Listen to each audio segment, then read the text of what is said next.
Vivace Media. 22 years ago, I came to Italy for the very first time.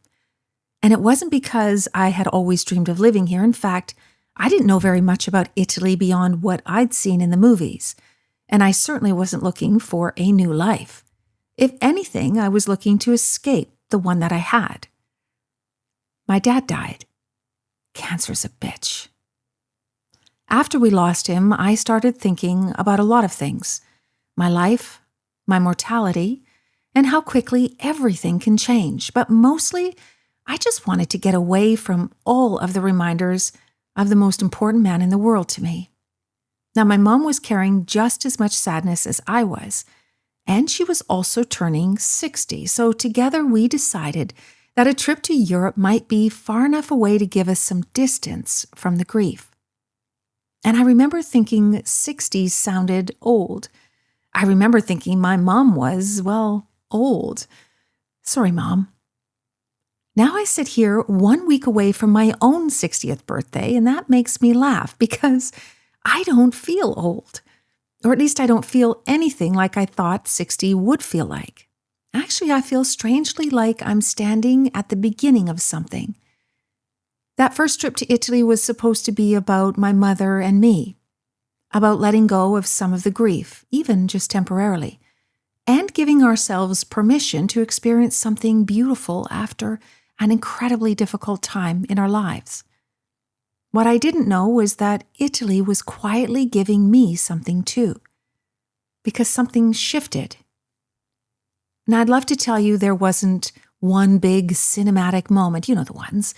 A woman arrives in Italy, opens the shutters, sees the rooftops, and life changes forever.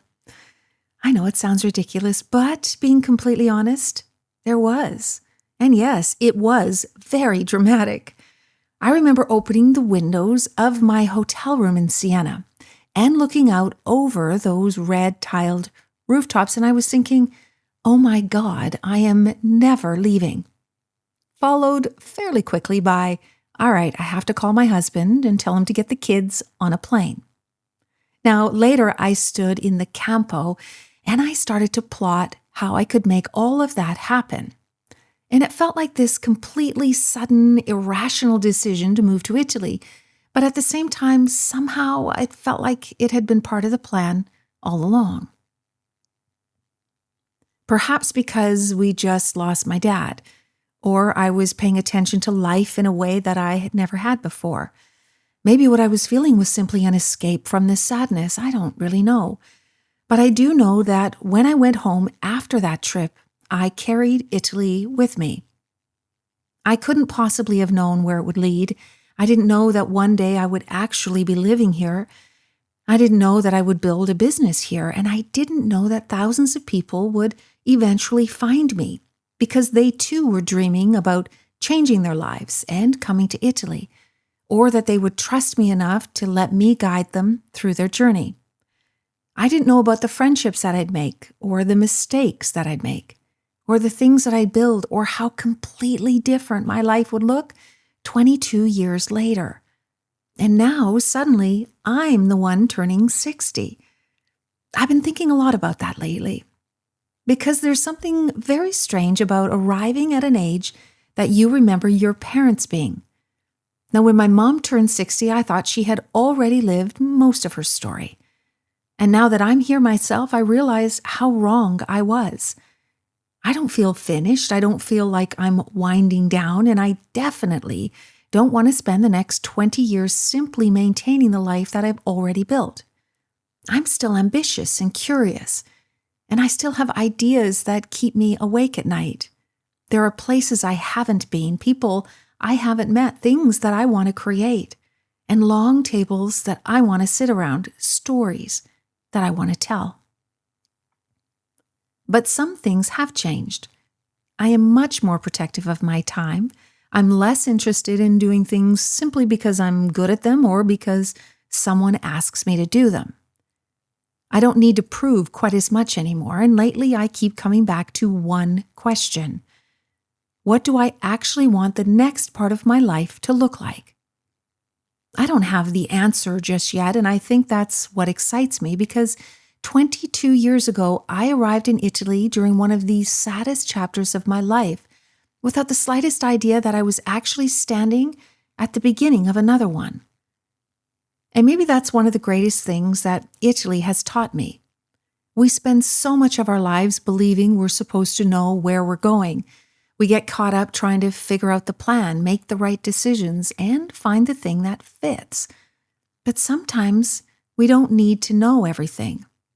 Sometimes we just need to remain curious enough to notice when life is trying to take us somewhere new. And that's part of why I created Vivace. I want to tell stories about people who are still curious, people who change direction or who begin again, people who make unusual choices, or people who haven't decided that the most interesting part of their life has already happened. And yes, there will always be Italy, because how couldn't there be?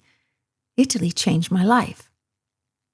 But I'm beginning to realize that Vivace is about something a lot bigger than Italy, and certainly bigger than a website, a podcast, or even a blog. It's about living while we're here, being present in the life that we have, while still giving ourselves permission to wonder about the ones that we haven't lived yet. So next week, I turn 60, 22 years after I brought my mother to Italy for the very same birthday. I don't have 60 lessons to share, and I don't have any grand wisdom about reaching this age. And I certainly don't have the next 20 years figured out, but I do know one thing. I'm not done yet. In fact, I have this funny feeling I'm just getting started again. Buon Ferragosto, my friends. We'll see you in September. Vivace Media.